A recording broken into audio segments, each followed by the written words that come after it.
Son las 10 de la noche y es la hora de opinar. Hoy comienza la semana. Como todos los lunes tendremos nuestra mesa de debate con Héctor Aguilar Camín, Jorge Castañeda y en esta ocasión Blanca Heredia. Esta noche vamos a discutir dos temas muy polémicos. Primero vamos a analizar el viejo enfrentamiento entre las fuerzas centralistas y regionalistas en México. Y más adelante hablaremos de las elecciones de mañana.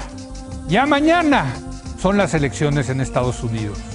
Así que quédese aquí en Foro TV, que ya comenzó la hora de opinar.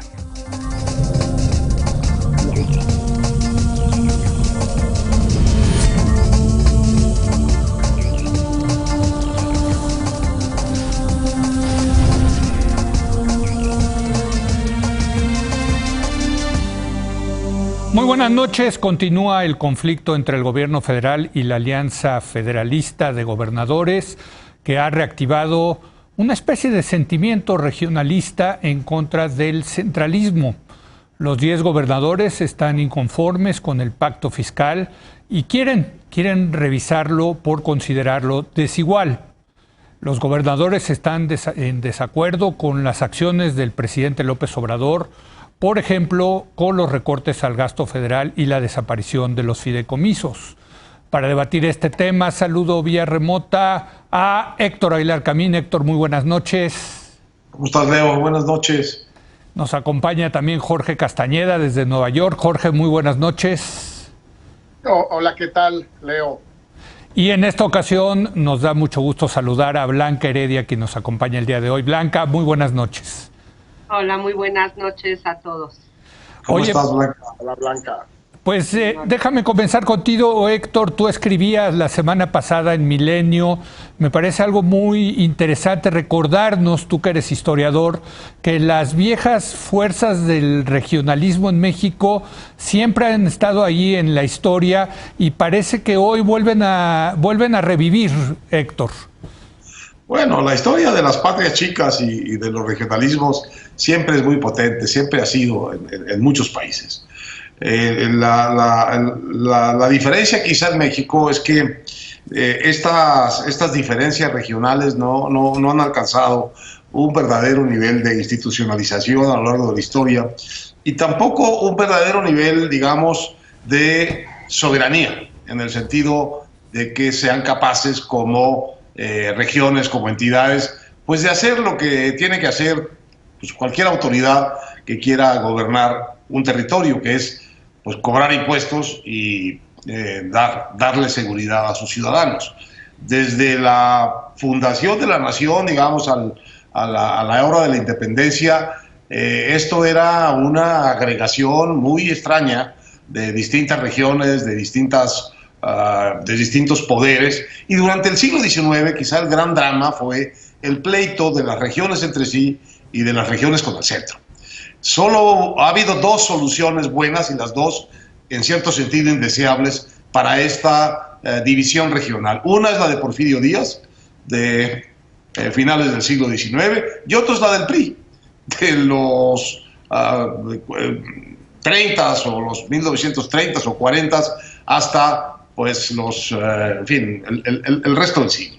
Pero la verdad es que siempre ha habido un problema muy serio en la administración de las tensiones. Es uno de los asuntos que están aparentemente resueltos, como el del ejército, estables, acomodadas unas piezas que pueden ser no todo lo perfectas o democráticas o ejemplares que se quiera, pero que funcionan, digamos que son un mal arreglo. Y no un buen pleito. Lo que podemos estar empezando a ver aquí es que este mal arreglo está incomodando a muchos, ya son 14 gobernadores que están incómodos, y lo que parece anticiparse es un buen pleito. Sería una muy mala idea, realmente, que hubiese un buen pleito a este propósito, porque la historia de México, si algo demuestra, es que de estas divisiones regionales y de estos pleitos de las regiones contra el centro, por buenas y por malas razones, siempre han tenido resultados muy malos para el país. Discordia, violencia, guerras civiles, revoluciones, y mucha sangre y pocas soluciones. Entonces, la verdad es que yo preferiría que esto se quedara, Leo, en el tema de que los estados quieren que el gobierno no les recorte, el gobierno federal no les recorte el dinero, y que a partir de ahí haya una conversación, una negociación y un nuevo acuerdo, porque quizás el pacto fiscal que nos rige, que aquí llamamos el pacto federal, pues es un pacto muy viejo, es un pacto del año de 78, de la época de López Portillo, cuando la federación era muy rica, porque iba a tener petróleo y porque iba a cobrar el IVA. No es el caso hoy. Tenemos una federación pobre, vemos a un presidente desesperado, buscando por todos lados guardaditos y rinconcitos de dinero para gastarlos él, y la verdad vive el gobierno federal un muy mal momento financiero, de modo que es lógico que los estados también padezcan de más la carencia. Blanca, tenemos un arreglo federalista donde supuestamente son solidarios los estados ricos, de alguna manera transfieren recursos a los estados pobres. Creo que muchos de estos estados son los ricos, son los que están en desacuerdo. ¿Tú qué opinas al respecto? Pues efectivamente a nadie le gusta que le quiten recursos. Y dice bien Héctor, en el contexto en el que se encuentran las finanzas federales, muy apretadas, ya se hizo todo el fracking que se pudo hacer del presupuesto, digamos, de la Administración Pública Federal entre 2019, o sea, la extracción de recursos del gobierno federal en 2019 y lo que va del 20, pues ahora hay que ir por lo que se pueda, lo que se haya quedado en los bolsillos de los sacos. Y entre esos bolsillos de los sacos está, pues, el dinero de las entidades federativas. Que básicamente pues ellos están ahora reclamando que no solamente no quieren que se les recorte, sino quieren que se revise la fórmula. Esto no es una cosa singular de este gobierno, ha habido otros momentos de conflicto, como ya lo ha mencionado Héctor también, y es bien conocido. También en otros países, muchos de los problemas entre regiones y centro, y gobierno central, surgen o, digamos, cobran especial virulencia en torno a las cuestiones presupuestales. Pensemos, por ejemplo, el contraste entre el País Vasco y Cataluña. El País Vasco, que logró un arreglo bueno, digamos, con Madrid en la parte fiscal, sí, que logró darle mucha estabilidad a esa relación a lo largo del tiempo, y Cataluña, que nunca se acabó de resolver ese problema y se sigue arrastrando y en algún sentido sigue contribuyendo, digamos, a un fenómeno que es más complejo que lo fiscal, sin duda. Creo que con toda la potencial que tiene el regionalismo, sobre todo en un contexto como el actual, en donde la oposición está muy debilitada, no hace falta recalcarlo, y en donde los gobernadores aliancistas han visto en esta división centro-regiones han encontrado una posible área de oportunidad. Esta no es una coordenada distinta a la de pobres y ricos, la de fifís y chairos, entonces, y que sí tiene anclaje histórico. La pregunta es ¿qué tanto? A mí me gustaría preguntarles a mis colegas, no conozco de cuando menos de encuestas recientes, que nos hablen un poquito de cómo está el sentimiento regionalista, cómo está el anticentralismo, cómo está el regionalismo. Me parece que sería muy importante poder recoger más datos con respecto a cómo está eso y cómo está eso en diferentes partes de el país. Me llama la atención que uno de los estados con una historia de regionalismo y de incluso de separatismo más fuerte, que es el estado de Yucatán, pues se ha visto no tan involucrada en esta alianza. Creo entonces, lo fiscal es central, los gobiernos estatales están en una posición de debilidad, no solamente por el propio pacto fiscal que los deja pues a merced de aquella fórmula de los años de la riqueza petrolera, sino que además pues ellos tienen una serie de impuestos como la tenencia, el predial, etcétera, que no cobran mucho que digamos, y eso los coloca en una posición muy precaria frente a recortes del presupuesto federal, digamos, de lo que les devuelve de lo cobrado en ciudadanos el gobierno federal. Y por otro lado, yo no tengo suficientes datos y quisiera ver si mis colegas sí los tienen sobre qué tanto sabemos de cómo está hoy el sentimiento anticentralista y cómo se diferencia ese grado de anticentralismo entre diferentes regiones del país. Porque la verdad es que no tengo información suficiente y no alcanzo a ver tampoco ninguna de las cosas que hemos visto en otras regiones, en otras áreas subnacionales, en otros países del mundo, que pudieran anticiparnos la formación de una oposición política o de un movimiento político de base regional muy importante. Muy bien, Jorge.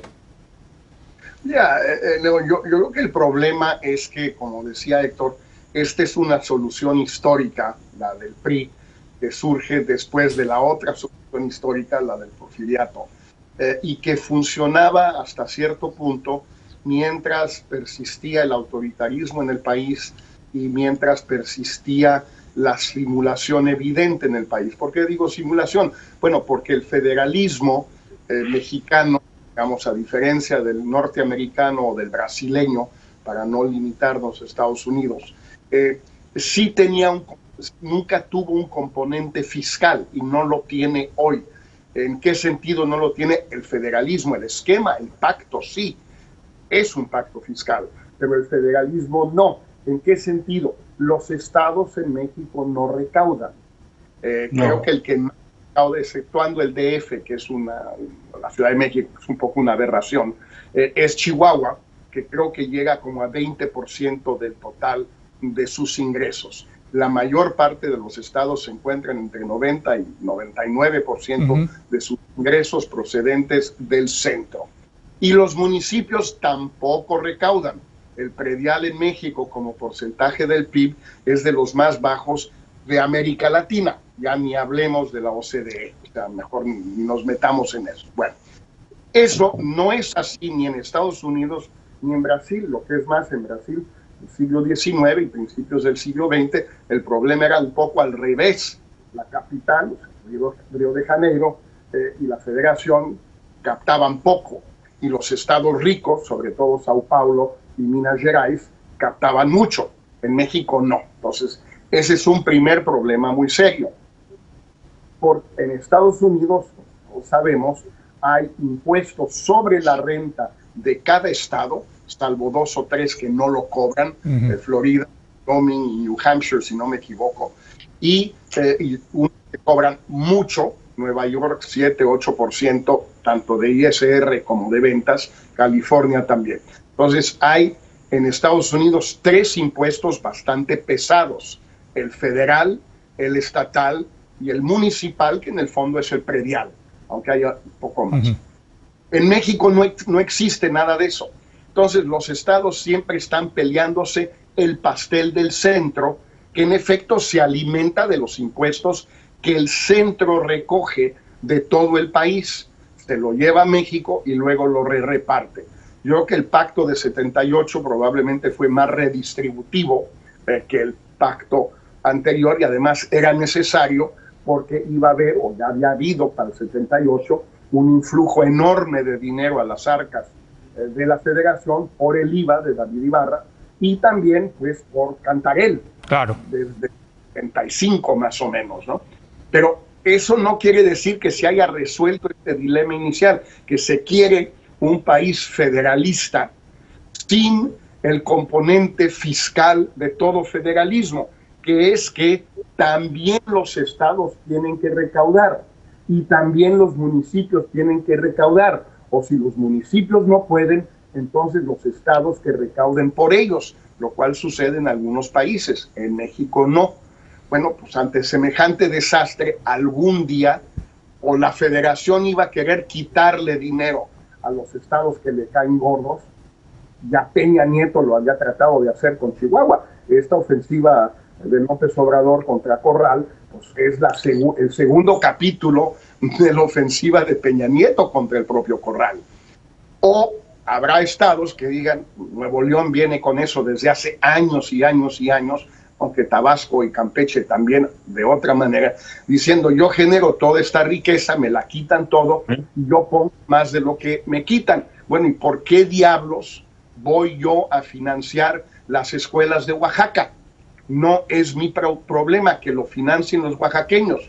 Siempre se responde, pues no, es un país solidario, es un país donde tiene que haber redistribución de los estados ricos a los estados pobres, porque si no, los pobres siempre van a seguir siendo pobres. Aquí, pero convence a los regios de eso, a ver cómo te va.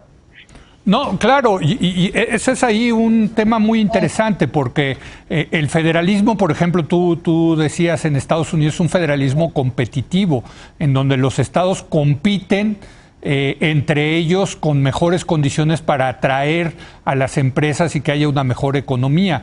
En México tenemos este federalismo solidario donde hay esa transferencia de los estados ricos a los estados pobres, pero los estados ricos creo que con toda razón dicen, oye, ¿por qué nosotros tenemos que resolver los problemas de Oaxaca cuando Oaxaca no hace nada o hace poco por resolver los problemas de Oaxaca, Héctor?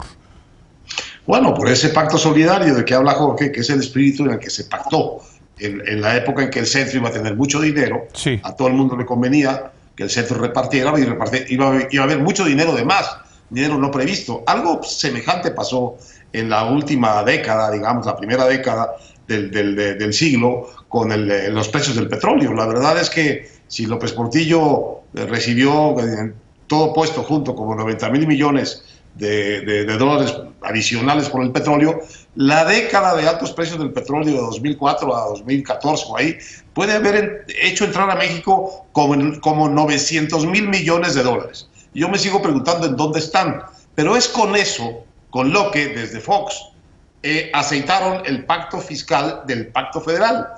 Repartieron una cantidad gigantesca de dinero a los estados, gigantesca, sin exigirles cuentas a cambio. En consecuencia, se corrompió la república completa, de principio a fin. Ahora, se acabaron las vacas gordas del petróleo y estamos en una crisis económica muy seria y el gobierno federal pues no encuentra los centavos que quiere para sus proyectos y entonces los va quitando de donde puede. Agarra parejo, de donde se puede.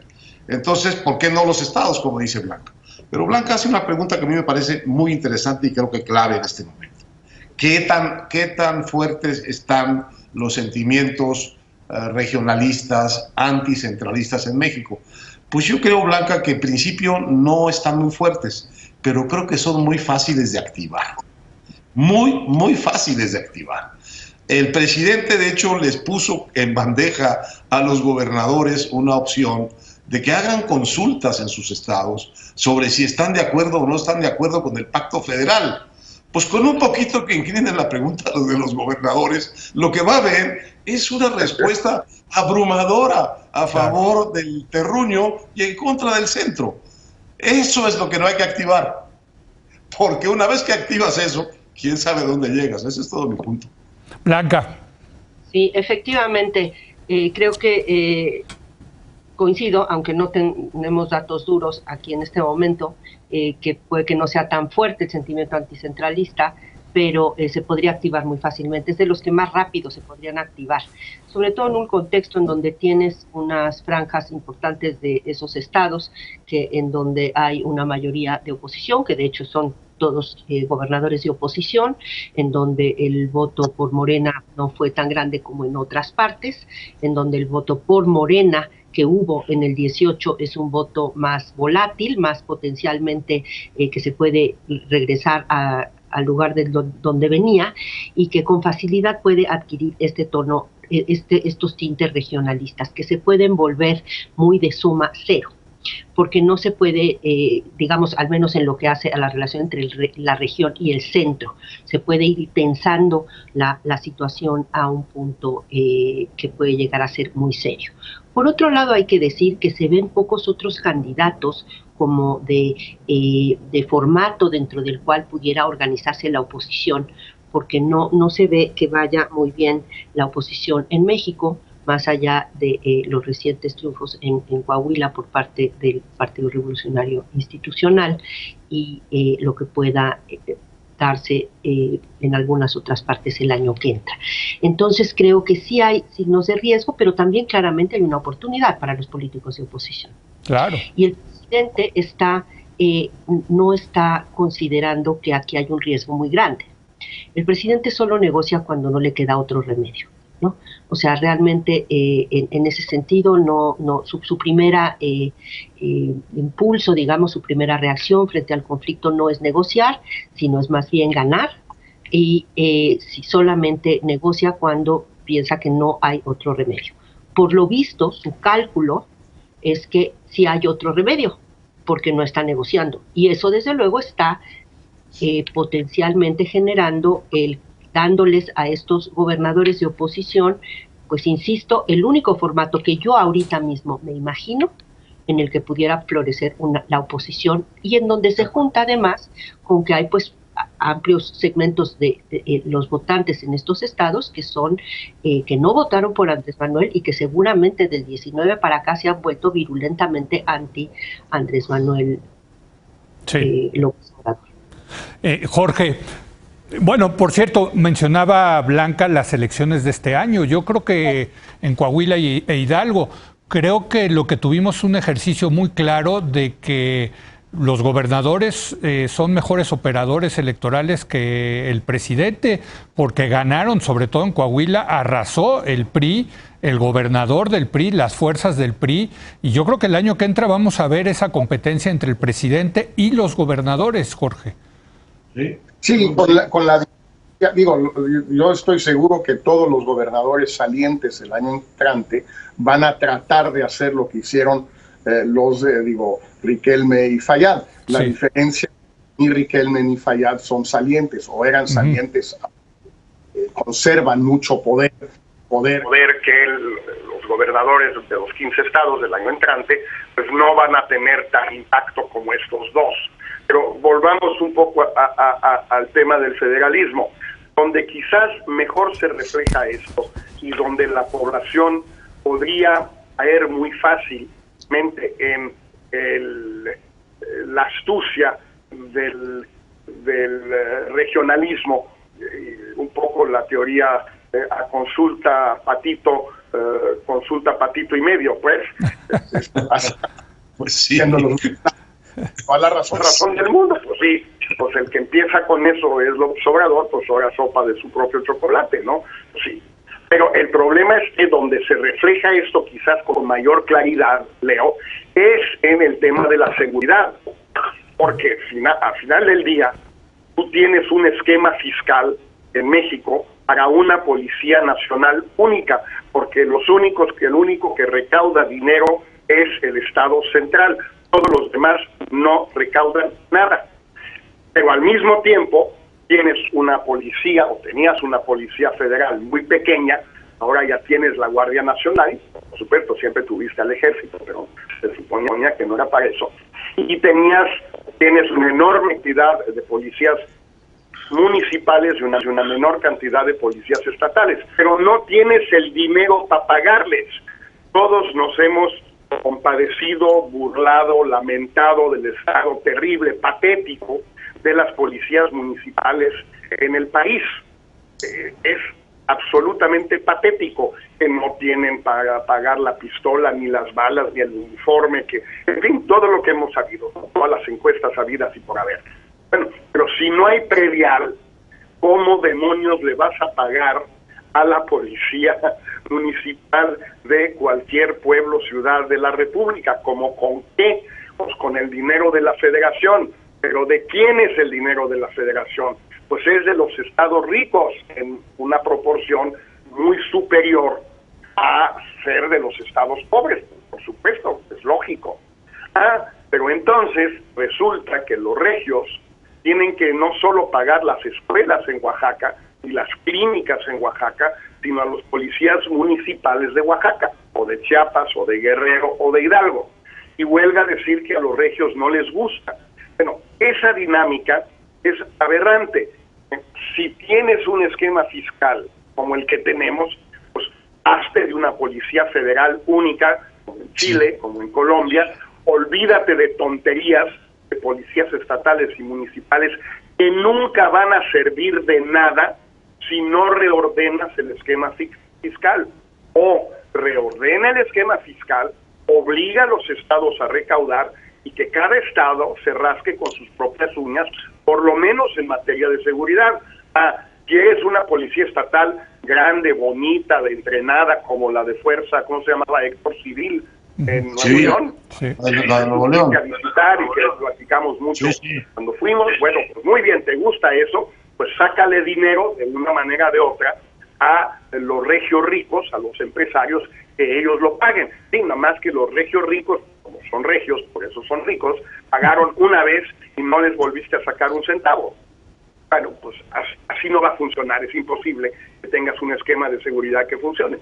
Fíjate que yo que voy muy seguido, afortunadamente, a Monterrey, que me invitan ahí, alguna vez les pregunté, era un foro de gente muy adinerada, y les pregunté cuánto pagaban de predial en Monterrey y cuánto pagaban de predial en Isla del Padre, porque ellos tienen, la mayoría de ellos, casas ahí en esa parte de Texas, ¿no?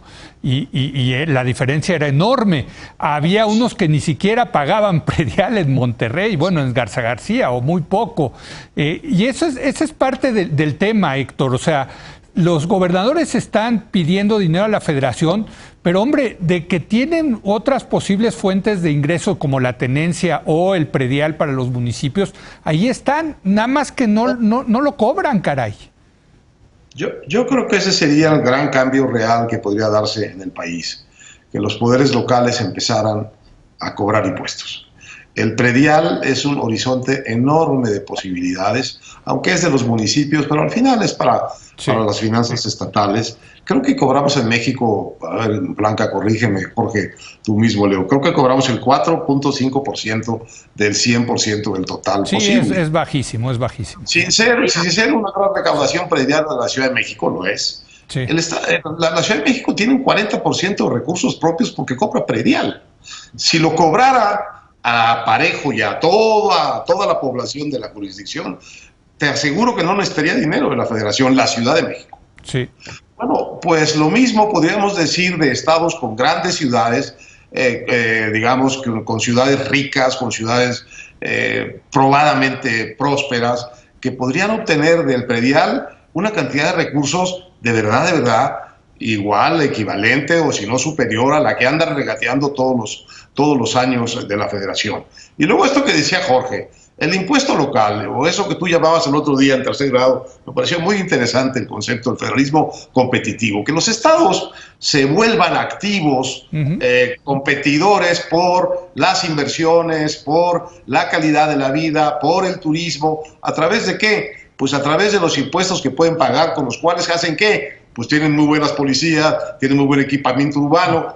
En Estados Unidos el predial, si entiendo bien, Jorge, es el que paga las escuelas. Sí, las escuelas de cada distrito, Blanca, para ti un tema muy sensible. Bueno, el predial es un camino, digamos, está obvio, está puesto, pero no. No quieren. No, bueno, y el que tenían y que cobraban más o menos, que era la tenencia, pues prácticamente la mayor parte de los estados lo quitaron por un populismo de los candidatos que decían: vamos a quitar la tenencia para ganarme el voto. Y lo ganaban, por cierto, Blanca. Y luego a chillar, ¿no? Y luego a chillar, la Federación, dame dinero. Exacto. Es más fácil irle a chillar a la Federación, Blanca. Sí, coincido totalmente. Las deformidades de nuestro federalismo son muchas, pero su mayor problema tiene que ver con la ausencia de ese nexo fiscal, que es la base, además de posibilidad de un Estado democrático en serio, del nexo cívico, en donde los ciudadanos pagamos impuestos y después les podemos exigir a nuestros gobernantes. No habiendo eso, ¿sí?, lo que ha ocurrido históricamente, y de ahí podría nutrirse este sentimiento regionalista, es que se alían, digamos, gobiernos estatales, municipales y ciudadanos, todos los cuales unos no quieren cobrar impuestos, los otros no quieren pagar impuestos, y entonces se lanzan contra el gobierno federal. Y se pierde quizá pues una oportunidad para poder construir ese nexo fiscal, sin el cual pues esos estados son unos entes con pies de plomo, porque realmente son profundamente dependientes de lo que pueda ocurrir en el centro, y están intentando pues justamente unirse con estos ciudadanos que tampoco quieren pagar impuestos, ciudadanos entre comillas, y encuentran en el titular del Ejecutivo actual, pues un buen punto en el que se pueden encontrar tanto estos gobernantes que no quieren cobrar impuestos como las personas que ahí viven, porque no vale tampoco la pena llamar ciudadano al que no paga impuestos, ¿no? La verdad, sea dicha, a estas personas... Pero sí pagan los impuestos federales. Federales, solo los federales, pero a la hora... Pero a la hora de volverse centralistas, ahí sí se unen con sus gobiernos en esta especie de pacto de, pues, que es lo contrario del pacto cívico, ¿no? Sí. Y este es el gran problema que tenemos desde hace, pues, siglos, ¿no? Este es un problema, y que además condiciona toda la forma en la que se ejerce el poder en México, porque no es de abajo para arriba, ¿no? Sino de arriba para abajo. Entonces, si yo tengo dinero, así yo reparto y así voy generando lealtades, obediencia, etcétera. Tengo dos instrumentos, ¿no? O sea, dinero posible y la negociación de la ley, del castigo, ¿no? Si tú eres mi amigo, pues entonces, aunque rompas la regla, no te castigo.